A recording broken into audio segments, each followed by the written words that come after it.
McGUIRE. I'm an audio engineer, which means I do set up sound systems for concerts. I also work in TV post-production, so I'll get all the audio pieces for a TV show and I have to blend it together and send it out for broadcast. I do photography. I've done sound for several thousand concerts, several thousand bands. Done a little bit of design, museum design. I think that's about it. I tend to do a lot in the arts. So the big question always is, like, how did all of this get started? Like, you do all these different things. Where did you start, and was that where you thought you would end up when you were their age? Like, where did you think you would be when you were these guys' age? I thought I would be a rock star in a famous band and a famous songwriter when I was your age, because that's how I started. I started by just playing guitar and then writing songs. I was going to write a hit song. A giant check was going to show up in my mailbox, and I'd fly around in a jet and have a really cool car and everything. So when I was your age, I was still involved in doing music, to write music, be in a band, and do all this stuff. What I didn't plan on was I ended up sort of behind the scenes as much as being on stage. I was the guy doing the sound system for other bands. I was somebody recording other musicians for their dreams, and that's how I ended up that way. So I would say it became more of a reality that a good way to make a living for me were those other things, but it was probably another 7 years for you guys before I realized that probably not going to be a rock star. Still could, maybe, but when I started making money doing other things in concerts or recording, that's when my dream sort of shifted to a little bit of a reality. So I hope that answers that, Chris. Now, when I met you, Yeah. you were working at a music store, like a musical instrument store. Right. And how is like that? Was that like the logical starting point for you as a musician? Like, it gave you access to instruments or whatever, or was it just kind of you fell into that? This is a theme in everything I've done, whether it be doing recordings, whether it's doing sound, whether it's working with rock stars or whatever. Everything with me started with being either in the right place at the right time, being referred by somebody else, or sort of haphazard, sort of luck. So Chris met me at a music store, and how that happened is I would shop at this music store, and they had 3 stores. They had one in San Bernardino, they had one in Riverside, and they had one down in Orange County. And I would drive from where I lived in Palm Springs in the desert to go to a really cool music store and buy my stuff, buy my guitar, buy my microphones and recording stuff. One day I wandered into the music store and the manager was there by himself. 2 people called in sick. The phone rang, he was over there. I answered the phone, figured out what he wanted, what the customer wanted. Do we have one of these in stock? I looked around, I go, I think so, it's right there. How much is it? It says $199 on it. Okay, I'll be down. I hung up the phone and the manager said, you want a job? How funny. And I was going to Cal State San Bernardino at the time, and I said yes. So I ended up working there at this store, and that's kind of been my MO, sort of jump.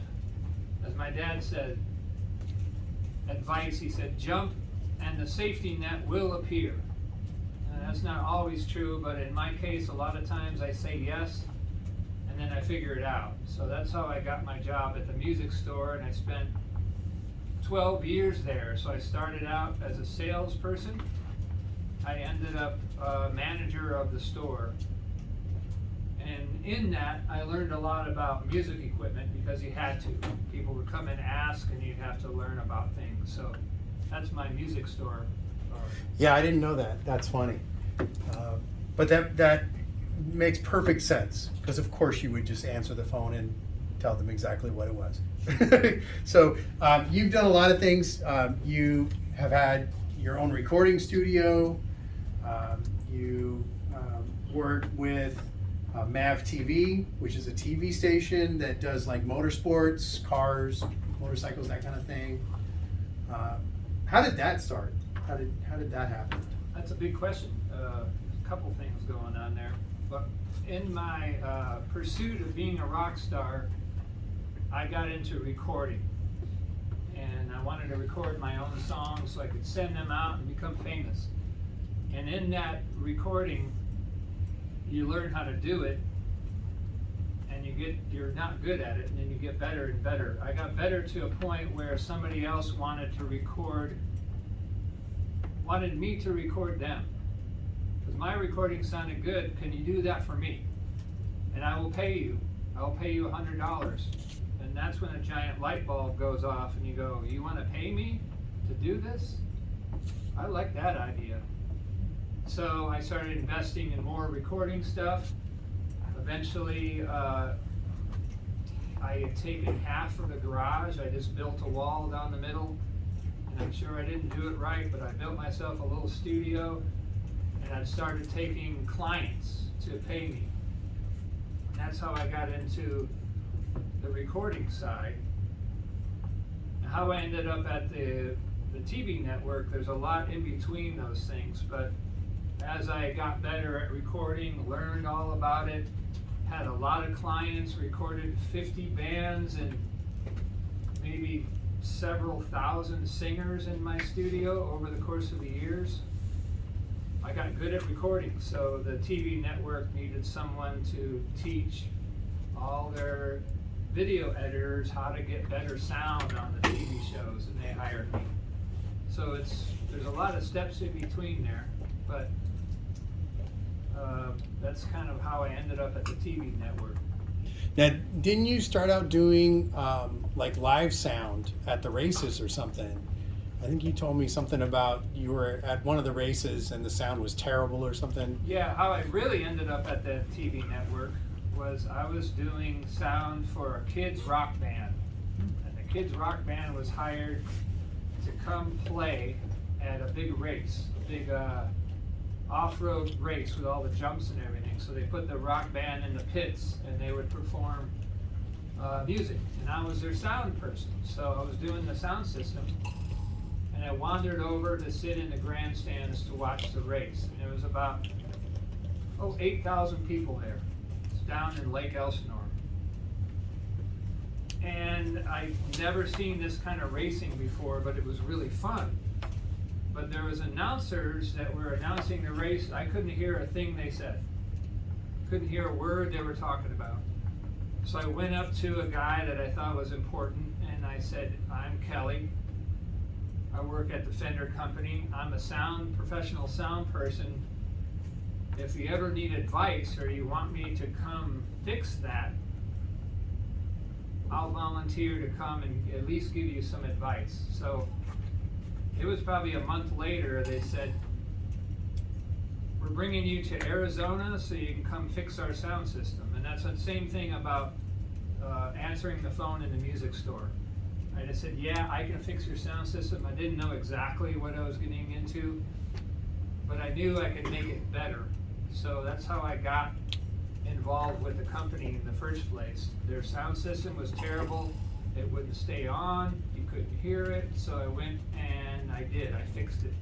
And I ended up working for 5 years at the races doing the sound system. So that's how I ended up getting known by the network. How did that transition into working on the TV shows? Let me move around a little bit. So I ended up working for this company for about 5 years doing sound system at these race shows. And we would go to Arizona, we would go to Utah, California. And and I would set up maybe 10 speakers for the grandstands, and the sound would come out. There'd be announcers, and I had to wire all that in. And I was working a couple miles from where the company was, and I was doing sound for concerts and working in a recording studio. So the company came over. The next little step in this, the company came over and said, "We are building a recording studio at our company. Do you know anything about that?" And I knew a lot about it because I built myself, at that point I'd built myself 3 recording studios. So I had to learn how to make them soundproof, make them quiet, put the stuff on the walls that you see and all that. So I went over and said, "Yeah, I'll come design your recording studio." So I went over there, drew out the recording studio, put them in touch with people that made the things that they needed to put in there. And that was the next step for me in that company. A year later after that, they came over, took me to lunch and said, "We know you're working for this company down the street, but we want to hire you to train our video editors in how to make television shows sound better. We're turning out 100 TV shows a year, and we're not sure that they sound good." So that's how I got involved with the company. Had you ever done any like TV like that before? No. And it's again just, I knew audio, I knew how to mix, I knew how to record things, I knew all the tools. I did not know the subject matter. It's kind of like in your graphic design, you know all the tools to do something, and then somebody's going to come and say, "Can you design this?" And you go, "I don't know how to design that, but I know how to work my tools, so I will learn that part of it." So I didn't know how to mix television shows, but I knew how to do audio and mix that. So I did a lot of learning on the job. And it'd be like trying to teach somebody how to be a graphic artist when a client comes in. "Kay, can you design my advertisement for Nike shoes?" If you didn't know your tools, you'd be really scared and pretty stressed that you had to learn how to be a graphic designer and learn, how do I make this Nike advertisement? I knew what you guys know are learning on the graphic design part. I knew the audio part. So for me, it was learning how a television show sounds, because we all watch them, but I've never paid attention to how it was all put together. How does the music come in when it goes to commercial? Is there a sound when they go to a graphic, or when they throw it down to so-and-so in the pits that's interviewing the guy? What happened? You crashed.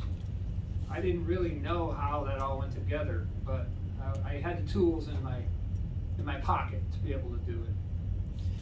So you also, you've done a bunch of different stuff with MAV TV. Yeah.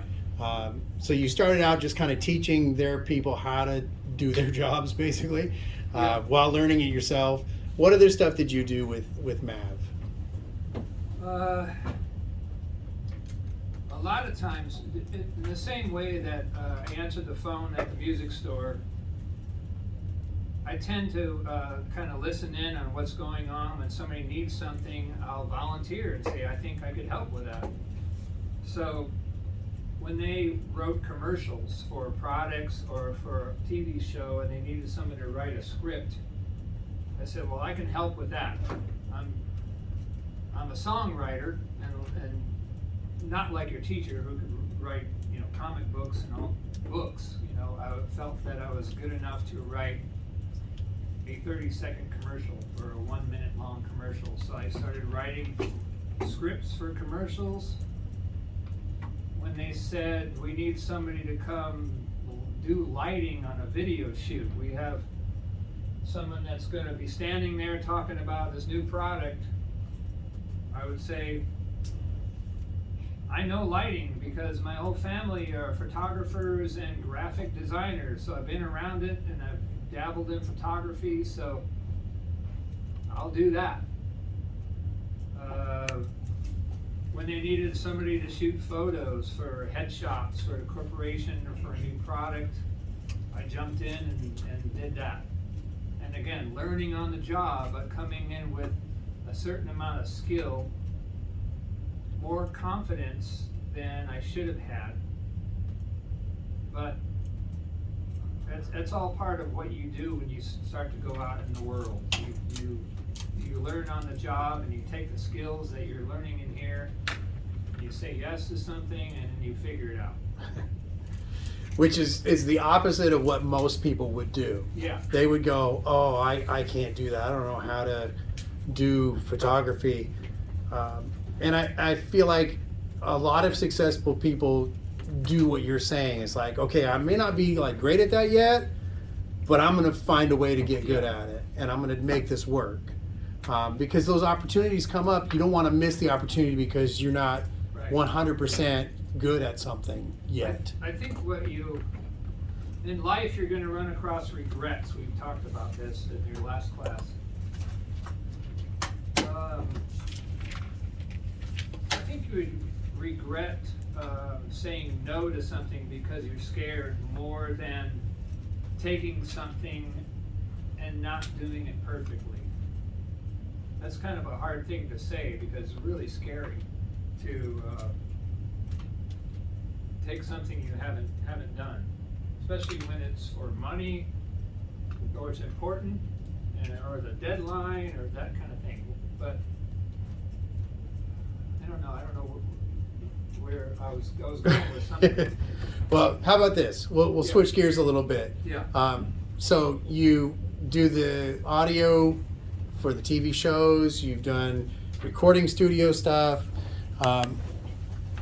What about live sound? You do a lot of live concert sound. Yeah. Tell them a little bit about what that is. How many of you have been to a concert? Live concert? Gotta be more than that. I don't know. They Maybe. might be shy. You don't have to be shy. You've been to a concert? You've seen concerts on TV at least, if you haven't been to one. They have all the speakers and stuff, and there's a guy at a big mixer board running all that stuff. Like your teacher, I was in a band starting, I don't know what age, 20 something. And if you're in a band, the band has a sound system so they can go play at a restaurant or a nightclub or out in the park or something. I usually ended up being the guy that had the sound system for the band. So I had to play guitar and sing in the band and then run the speakers and set all that stuff up. And I started getting good at it. Not great, but good enough that somebody else would ask me, well, your band sounds good. Can you bring all that stuff and do the sound for my band? Because my band doesn't know how to do it, and our sound sucks. It's not good. So I again thought, well, I don't know. Well, I'll pay you $300 to do that. Yes, I'll do that. And that's how I kind of started doing sound for bands, and I enjoyed it. I thought I wouldn't because I'm not singing and playing guitar and being a rock star and getting applause and everything. You're someone behind the scenes. But I did enjoy it. I did enjoy doing a good job for a band, that the people enjoyed it, and I was proud of the sound that I had. You have questions? Yes. How did your band members feel about you taking? Somebody else's work? Yeah, like helping someone. That's a question. That's a good question, because so I was doing sound for my band, and then the band's like, "Hey, we want to sound good, but we don't want that other band to sound good too." Yeah, you get a little bit of that. But the thing that's about a band is the sound person doesn't make the band sound good. The band sounds good, and the sound person makes it louder. So if you're a better band, you're still going to be a better band. They might have better sound, but they just hear their terrible singing better. So they weren't as jealous. That's funny. where was I on the sound system? Oh, about getting into doing sound at concerts. So once I started getting hired to do it a little bit, and I made money, I started collecting sound equipment, and I would buy it used. I would buy it on Craigslist. I'd buy it in the newspaper. I'd buy it.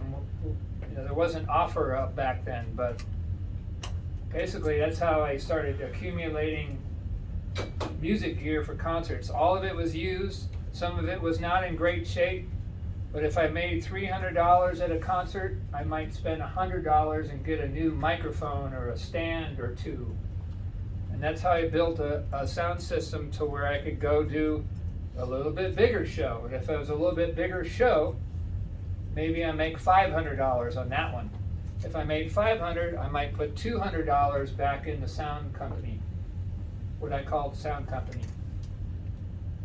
And for the first 10 or 15 years, I would say most of my equipment was used that I would buy and try to get a good deal on, and therefore I could get a little bit better jobs. So that's how I built the sound company, and I started doing concerts for City of Riverside concerts in the park for 1,000 people. City of San Bernardino for 500 people. Did you do Court Street for a while? I did Court Street for 5 years. That's right down here in San Bernardino. On E and Court, Yeah. next to the movie theaters and the California Theater. Did you do Route 66 as well? I did. Route 66 they used to have here, and I did that for a little bit. I played there and I did sound there. And like the Court Street Square concert series here in San Bernardino, they wanted to have a free concert series for people that couldn't afford to go see music. So they'd hire bands, and they hired me to be the sound person. So I did maybe 200 of those. What's that like a typical day of running live sound? I mean, it doesn't directly relate to what we're doing, but I just think it's kind of fascinating, like what goes into a normal day behind the scenes making the band sound. Yeah, a lot of people don't understand what actually goes into a concert. They go to a restaurant, there's a band up there playing, and they don't really know when your day starts. So, and you know, Thayer has a band, right? So if he's playing a concert in San Bernardino at a restaurant, say at 7 o'clock, his band goes on. My day might start at noon, loading up the appropriately sized sound system for where he's playing. Speakers that aren't too big and they're not too small. And the amount of speakers it would take to do it, I might have 2 speakers for the audience that go out to everybody sitting in the audience. Subwoofers, you know what subwoofers are in your sound system? Give you the bass.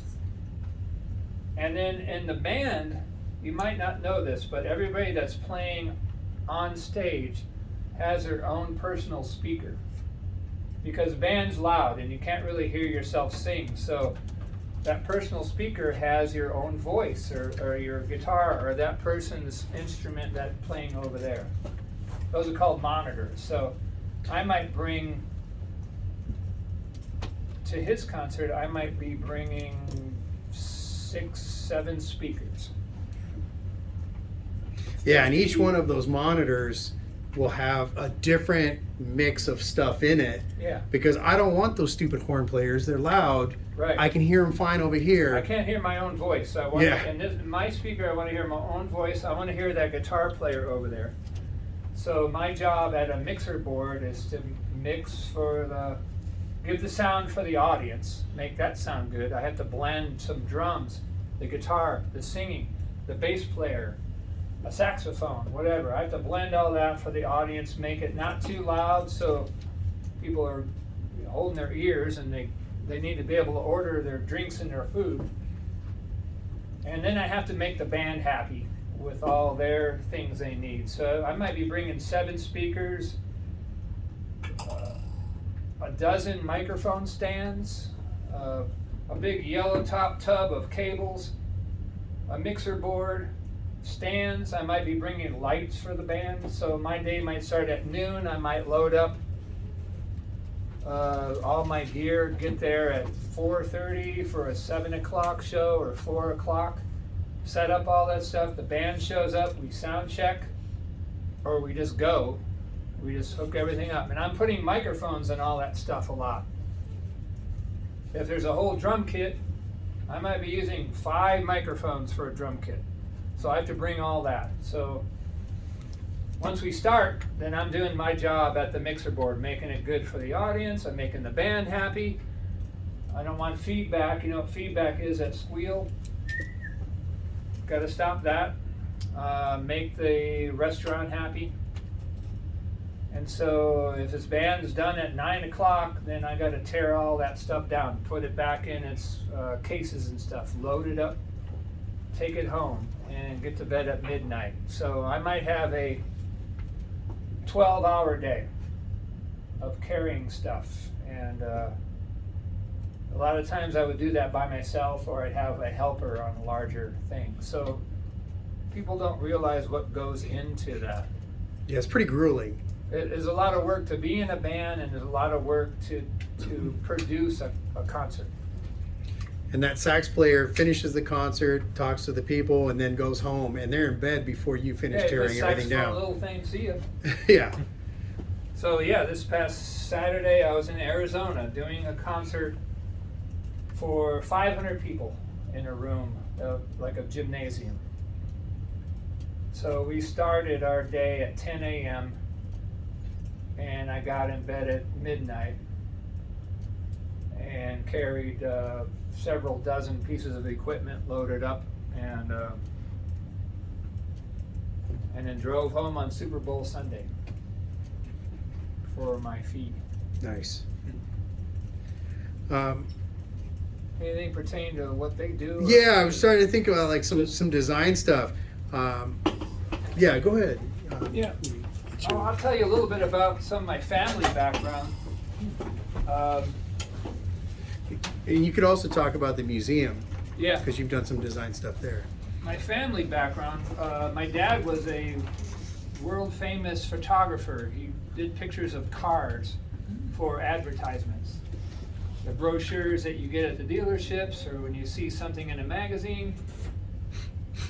During the 1960s, 70s, and 80s, a lot of what you saw were my dad's photography, were my dad's work. So I grew up around that, and most of my family, brothers and sisters, went into art. My sister's a graphic designer in Michigan, and she is also an account executive. So she worked up from learning what you're learning here to doing advertisements for Chevrolet or Kaiser or some giant clients now. My brother-in-law is a photographer, my brother's a photographer, so art and music are sort of around in my family. So I'm used to the terminology that you guys are dealing with. My sister does all this, my brother-in-law does all this graphic design work. So being around it, I understood it more because of the way artists talk and what they talk about and what they look at and how they look at the world. So when I took that job I took a job at a museum and a concert venue, and it was a school for kids to learn music. So it was a museum, a concert venue, and a school. And I took the job just to do the sound for the concerts. And like the other things I've done, when there wasn't anybody volunteering for a task, I would say, okay, I'll do it. So they had a museum which was partly music and guitars. And then at one point, I don't know how many of you would know who Johnny Cash is. Oh, I know. Johnny Cash. He's a legend in music from, what, 50s? Yeah. 50s, 60s, 70s? a gentleman came that had a Johnny Cash museum display that was in another place, and it was being shut down. He wanted to use our museum space for a Johnny Cash museum. And when they asked, the guy asked who would help design it or who would help mount it. And, it was one of those things where they said, step forward if you want to volunteer, and I think everybody else stepped backward and I was left standing. So I ended up saying that I could design a Johnny Cash museum, and that was interesting because I had zero experience doing it, but the other skills that I had, the lighting, a little bit of photography, a little bit of writing skills, and just the fact that I think I thought I could do it. So I ended up designing the Johnny Cash Museum. It was the only one in the country, and then it started getting more popular and moved to Nashville. So it's just another thing where I don't want it to sound like bragging, because basically within all those things you make a lot of mistakes. I made a lot of mistakes and you learn from it, but you also accomplish something and you go, okay, next time I'm not going to do that. Or when you're designing a museum and you have a display and you go, it just doesn't look right. I don't know why it looks terrible. So then you get your brain on it and you try to figure it out. So along the way, a lot of mistakes were made, because that's called learning and that's called growing. So when I just present like, oh, I've done this in advertisements and museums and stuff, it sounds like, I don't know, you're bragging about a lot of stuff, but if there's one point in all this, it's to take something, be aware of what's going on, take a job or an assignment or something that you might feel like it's a little bit over your head. And that's what I've done for my whole life. Yeah, I mean, you don't have to be great at something to take on those kinds of things. Right. I've done that as well. Like, I'm teaching photography this year. I've never taught photography before, but I know enough about it, and I've done enough, in yearbook or whatever, that I'm like, okay, I can do this. I need to learn some stuff, but I can do this. You don't have to be great at something to do it. You kind of can learn as you go. And I would say it'd be fair for me to say that every single person in here has talent. And maybe we think like talent is being just a great graphic designer or whatever you're going to do, but talent shows up in different ways that you can use in life to go out and make a living. Talent can be your networking, your ability to work with people. That's really important when you're out there in the business world. I would say everybody in here has a talent, and it might not be the exact thing that you need to be successful in something, but it is something you can tap into. That's kind of heading into lessons in life and learning and failing and all that. But I don't know how many people here could see themselves being a graphic designer for their living. So, okay, either scared to raise your hand, you're not sure. That's totally cool. I had no idea I was going to do my living if I was back at your age. No idea. If somebody would have came up and said, you're going to design a museum, you're going to do concert for a rock star, somebody that won a Grammy Award, you're going to work a concert for several thousand people, you're going to record 50 albums, like, you're crazy. I don't know what that means in the whole scheme of things, but. Well, and I think that you need to realize, you guys need to realize that you don't have to have those answers right now. And going back to what you're saying on talent, you might have a gift for something or be good at something that doesn't necessarily translate right away to what you're doing right now, or it might show up in a lot of different potential things. Like you have a true gift for sound, and that is taking you to a lot of different job possibilities, whether Yeah. it be recording, live sound, It television. really has nothing to do with photography, does it? Well, no, and this isn't really a photo class. No, I but- mean, my sound experience had nothing to do with my photography experience or success. Right. It just happened to be right place, right time, having an eye. But yeah, but back when I was your age, I just wanted to write a hit song. I was pretty sure of it. But that's just the kind of thing that life takes you in different directions. And something you learn here may or may not be involved with something you do later on, but I guarantee that something you learn here will be used later on in something that you might end up,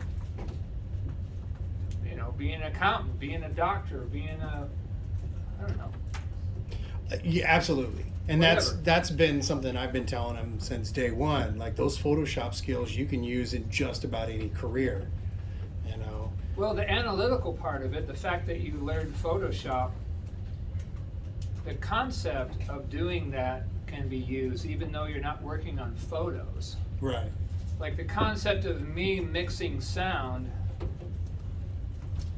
I see sound in shades of color. I don't even know if that makes any sense, but to me, I hear sound as reds and whites and blues and shades of color.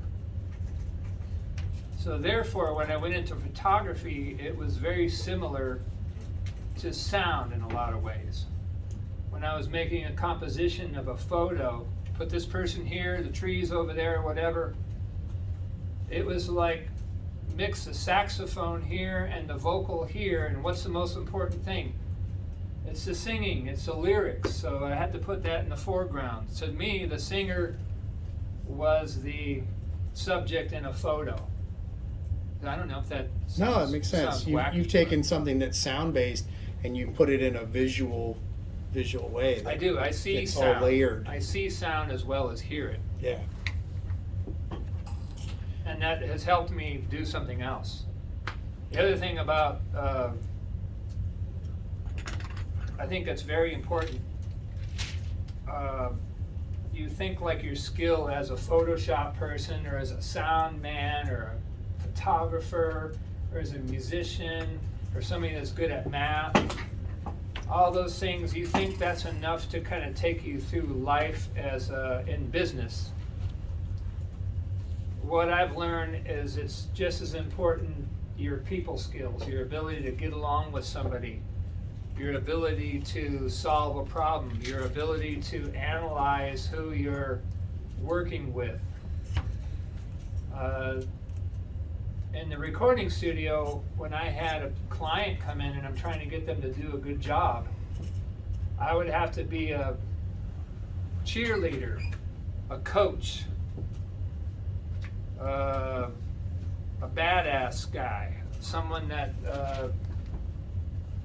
brought discipline, someone that was, I don't know, all these different people skills, and all that work I did with clients helped me in other areas. So what I'm saying is when you go out in the world, your people skills, your ability to work with people, all that stuff is super important, as much or more than Photoshop. We didn't really get a chance to do questions. Do you guys have any questions? You ask anything. Yeah. Who's the most famous person you've ever worked with?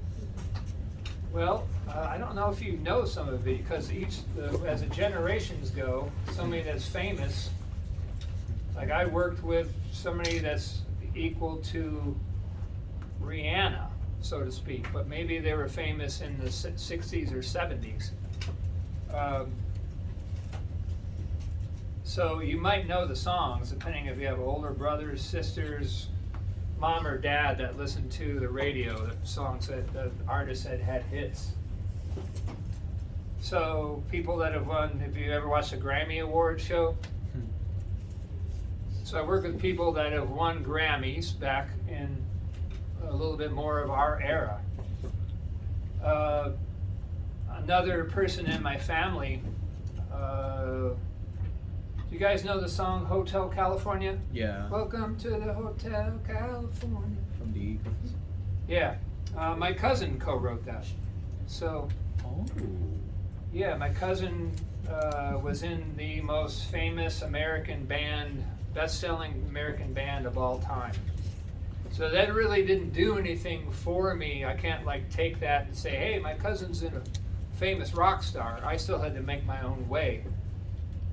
But because of some of those things and because of the skills and things that I learned through their music and all that, taken me somewhere else in my life. So to answer your question, famous people I've worked with, there might be a dozen or a couple dozen that I've worked with that people our age would know and would be impressed by, but you might not know the names. So let's see if they know. Name a couple. Name a couple. I like Oh, that. let's see. Well, Steve Miller. Steve Miller Band, if you know the song Fly Like an Eagle. He had a number of hits. These are people that have sold millions of records, people that have written songs for other artists that are still writing songs. Steve Miller Band, Joe Walsh from the Eagles, a group called Bad Company, a very famous 70s band that sold millions of records. I don't know if any of those names would be like, I work with the Chris Thayer Band. Quit it. Other questions? Anything? Mr. Thayer? A lot of people are afraid to ask like how much you make and all this kind of stuff. How much did you make? It's never been that important to me. I've always been happy and proud to make my living as either a sound guy or all the things I do. Have a car, have some place to live, be able to eat food. To someone else it might be a really good living, but I don't know, we haven't touched upon my TV post-production mixing too much. All right. For the past 10 to 12 years, I've been mixing the TV shows I talked about. I got hired from the company. And that's been the most lucrative thing that I've done. And doing it freelance, I'll just give you an idea. And this is very similar to what my sister does, graphic design. My sister makes $50 to $200 an hour doing graphic design for her advertisers. And she does a little more higher up things you would know, Kaiser Hospital, Chevrolet, vacuums and stuff like that. In my world, $50 an hour is a pretty good fee. When I mix a TV show, I might make $50 to $75 an hour, and I might work 6 to 8 hours on one TV show.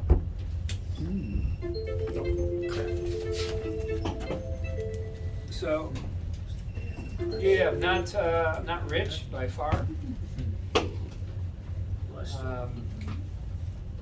Have a car, house, things that you eventually will dream about having. Yeah, How often do you get booked for stuff? that's a good question. Because a lot of my life I've been freelance. You know what freelance is? Yeah. That's kind of like being self-employed.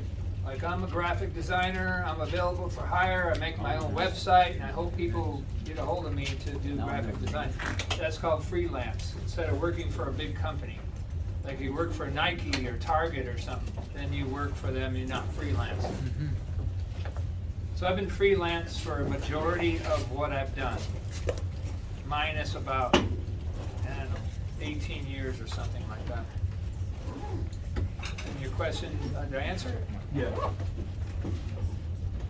Oh, I got a question. Yeah. Is there any particular artist that inspires you in how you mix sound?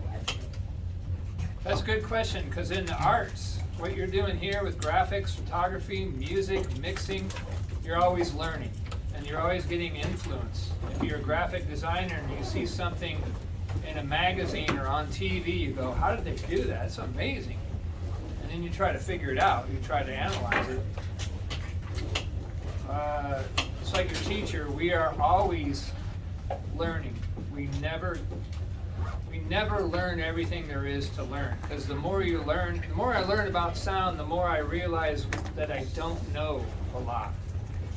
But when you hear something, and I hear a great recording, and I know they're just a mortal person, not Yoda over there mixing the thing like some, magic or whatever, that I know I have things to learn. So I'm always inspired by something I hear. Watch the Super Bowl. How did they do that halftime show and set it up in 18 minutes? Yeah. It's amazing. Anyhow. So yeah, we're about out of time. Yeah. Thank Kelly McGuire for Thank coming you out and guys talking to for you guys. listening. Thank you. Good luck.